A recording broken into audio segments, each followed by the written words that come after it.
Parashat Vayetchanan, the Torah commands us that Hashem Elokecha tirah. Your God you shall fear. But the word the Torah uses is et. Et always, the Gemara tells us, is coming to include, to add something else. Who is like Hashem, though we have to fear Him as well? Sages tell us it's Talmidei Chachamim.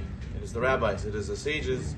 It's the rabbis of our community. It is the ones who teach us Torah and who will guide us in all our spiritual matters.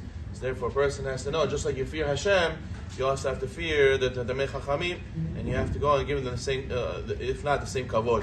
So therefore, also when the Torah says, so after Hashem Elokecha, when you love Hashem your God, it says also the word et. Et is also to include Talmidei Chachamim. You have to love the Talmidei Chachamim, just like you go out of your way to show love for HaKadosh Baruch Hu, you have to go out of your way and show love and care for the Talmidei Chachamim. So therefore, a person has to fear, and he has to love them. He has to go and want to go and to connect to them and come and cleave to them. So the Bakta you go and cleave to Hashem. How can you cleave to HaKadosh Baruch Hu? How can you connect to Hashem? Hashem is not physical. In this world, how is the way to approach and come close to Hashem? The Gemara tells us to attach to people who are close to Hashem. And who are those people? Talmidei Chachamim. A person should try to become close, have a relationship with them, and to learn from them, and to speak to them.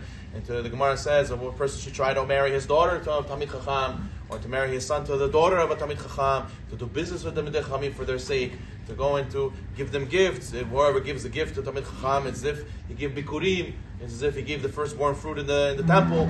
And therefore the sages tell us that it's a great, great reward in the Torah to those who are very close to the Chachamim.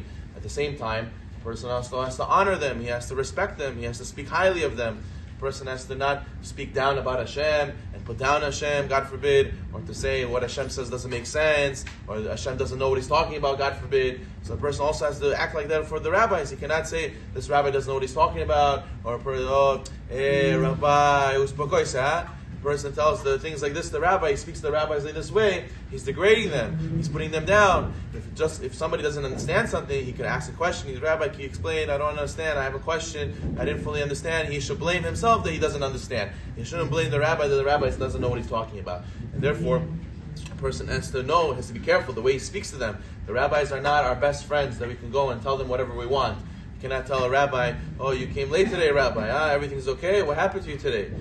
These kind of insulting things, they're not our best friends, that we just treat them like any level. They have to be on a pedestal for us. They have to be on a higher level. A person who would speak to a dignified officer, a person who would speak to a president, a person who would speak to a big billionaire CEO, you would think differently. You would not speak like to a regular person. How much more so for Talmidei Chachamim, because we have to give them honor like we give honor to HaKadosh Baruch Hu. The community in general will grow when they are connected to their rabbis, when they respect their rabbis, when they hear out the words of the rabbis.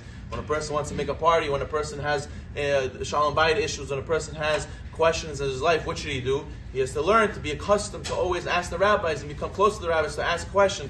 A lot of people run into a lot of problems because they don't ask rabbis, and they only come to the rabbis when the problems came up. If they would be regularly getting advice and have a relationship with the rabbis, then they would save themselves a lot of issues. Why? Because there's the rabbis who have a lot of vision.